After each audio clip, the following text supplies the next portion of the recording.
Madam Chair, thank you for the opportunity to speak to you. My name is Andreas Leinfellner. I am a pediatric consultant with 25 years of clinical experience and a special interest in child protection. I'm a member of the Pediatric Society of New Zealand and a fellow of the Royal Australasian College of Physicians.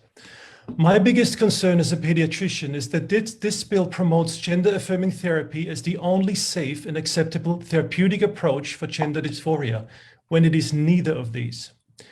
The imperative, first do no harm, lies at the core of our Hippocratic oath. The reality is that the pathway of gender-affirming therapy is loaded with enormous harm.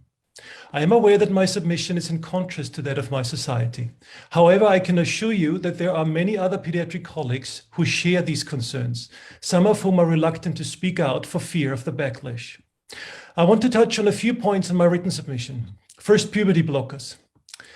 You will have heard that puberty blockers are safe and fully reversible, just a stop button to give a gender-confused child time to explore their sexuality. This is incorrect. Blocking puberty is a massive disruption of the natural process of sexualization that involves the whole body. When given to healthy children, puberty blockers may cause serious harm. In the United States alone, over 2,300 reports of adverse reactions have been filed with the FDA, more than half of which are deemed serious cases. The drug information leaflets warn of mood swings, depression, and wait for this, suicidal ideation and suicide attempts. We have no long-term data as to whether the effects of puberty blockers are fully reversible, a fact that Britain's NHS recently acknowledged. In European studies, close to 100% of children on puberty-blocking drugs will proceed to take cross-sex hormones.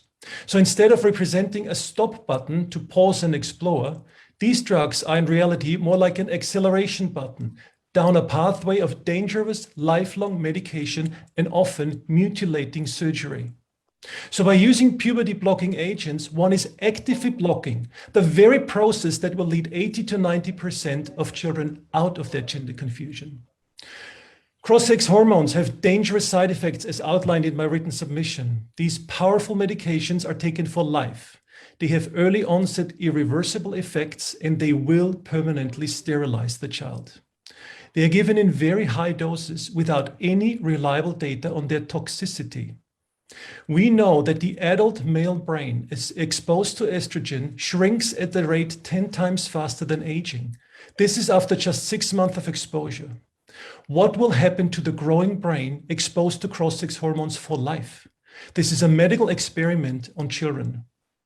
An adult may agree to do such things to themselves, but to expect a young person to have the cognitive ability to consent to drugs and procedures that can render them infertile irreversibly, change their appearances forever, and put them at risk for serious medical complications is a massive breach of medical ethics. The majority of gender dysphoric children have associated mental comorbidities, anxiety, depression, self-harm, 20% are autistic in some studies.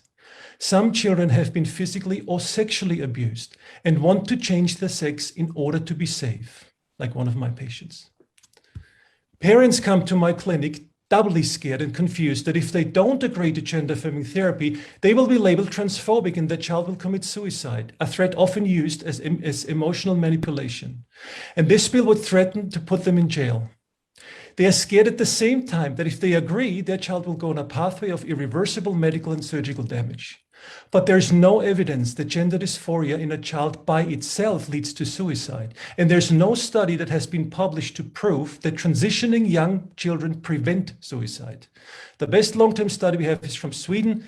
By 30 years out, the suicide rate among adults that transitioned was 19 times greater than the general population. And this cannot be explained by systemic societal discrimination in one of the most liberal LGBT-friendly countries.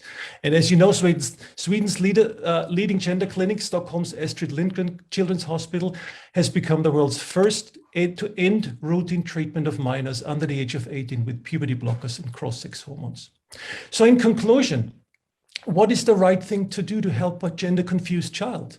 You support the child and the parents to a watch and wait approach.